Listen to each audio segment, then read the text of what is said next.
मी बोलले नाही कधी, पण आता बोलते.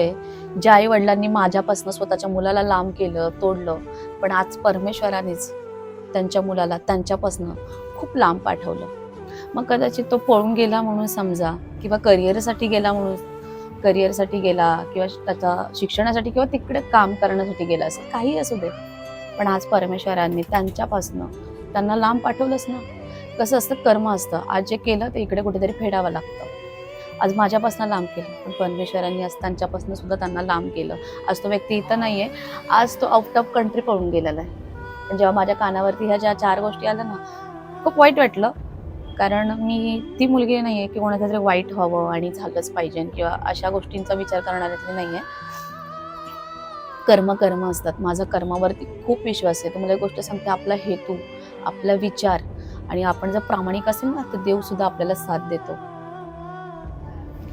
आणि मला जेव्हा ही गोष्ट कळाली ना, तर आय एम शॉक की बरं ठीक आहे, इथं तर ऑलरेडी एका मुलीची लाईफ स्पॉईल केलीच आहे, तर तिकडे जाऊन खरंच आणखीन कोणाची तरी लाईफ स्पॉईल करावी का, असं वाटतंय का?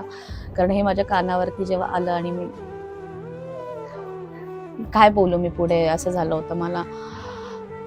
पण करताना ना चांगले कर्म करा. आज तुम्ही जर कोणाचा वाईट केला असेल, तर तुमच्या पदरात पण तेच पडणार आहे. भले तुम्ही हिंट मला कुठून देत नसेल, पण मला आज कुठून का होईना परमेश्वर हिंट देतो. तर त्या सगळ्या गोष्टीला मी पाणी नाही लावत बसत. आहे ना, बघतोय ना, सगळं बघून घेतो.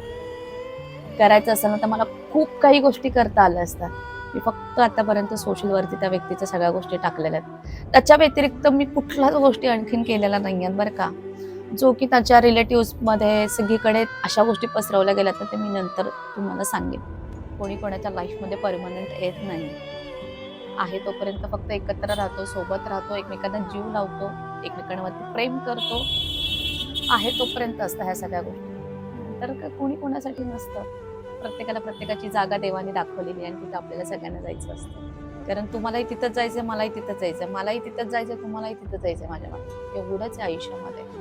जिवंत आहे तोपर्यंत हसून खेळून मस्त सगळ्यांशी राहा.